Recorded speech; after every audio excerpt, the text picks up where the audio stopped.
7h, 9h, Europe 1 Matin. Le livre du jour à présent, Nicolas Caro. Vous avez avec vous un nouveau recueil de Philippe Delerme. Oui, l'auteur de La première gorgée de bière revient avec Les gens sont comme ça, sous-titré, et autres petites phrases métaphysiques. J'aime beaucoup les textes de Philippe Delerme, mais alors attention à ne pas lire à côté de quelqu'un, sinon vous allez passer votre temps à le déranger en disant « Attends, écoute celle-là aussi, c'est tellement vrai !»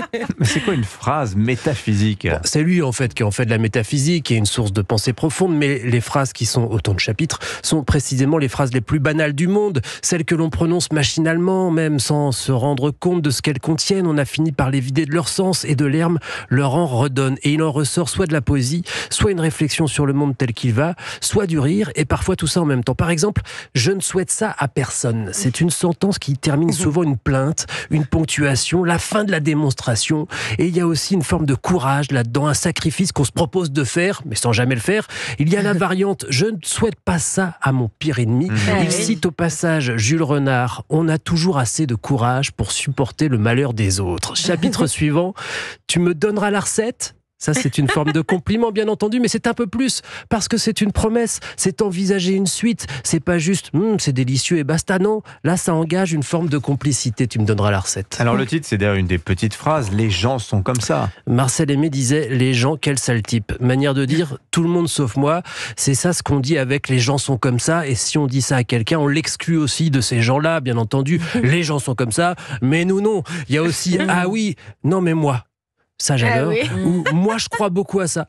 C'est ni fait ni à faire. Tu vas sortir de ta zone de confort ou t'inquiète. Et ma préférée, c'est du Feydeau. Vous savez, quand on observe un vaudeville dans la réalité, c'est du Modiano quand on voit une porte cochère qui ouvre sans doute sur des souvenirs, ou c'est du Mozart. Bref, moi quand je vois quelqu'un écosser les petits pois, je dis c'est du Delerme. C'était un des plaisirs minuscules de la première gorgée de bière. Voilà, c'est du Delerme. Les gens sont comme ça, c'est au seuil, et ça c'était du Caro.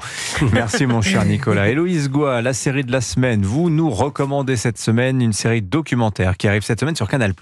Le syndrome de la Havane, c'est son nom. Alors vous avez peut-être déjà entendu parler de cette histoire digne d'un film d'espionnage. Tout commence en 2016. Les relations diplomatiques entre Cuba et les États-Unis commencent à s'améliorer. Mais à la Havane, des vingtaines de diplomates américains sont victimes d'étranges phénomènes. C'était comme un coup de batte de baseball, comme une onde qui se refermait sur moi. Et la pression m'écrasait peu à peu le crâne. J'ignore ce que c'était, mais ça m'a grillé le cerveau.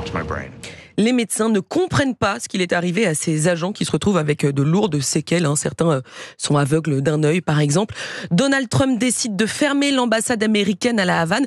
Mais la situation devient encore plus inquiétante lorsque des centaines de nouveaux cas sont recensés aux quatre coins du monde. Incroyable. Et comment réagit le gouvernement américain à cette menace ? Mal, selon les agents concernés. La CIA minimise le phénomène et fait d'abord croire à une psychose collective. Le gouvernement tarde à soigner, à indemniser les blessés. En tout cas, toutes les victimes l'assurent, l'État cherche à étouffer l'affaire. Alors, les témoignages dans le documentaire, qui parlent ? Beaucoup de scientifiques et de neurologues qui tentent de comprendre ce qu'il s'est vraiment passé. Plusieurs pistes sont avancées, je vous laisse découvrir le détail.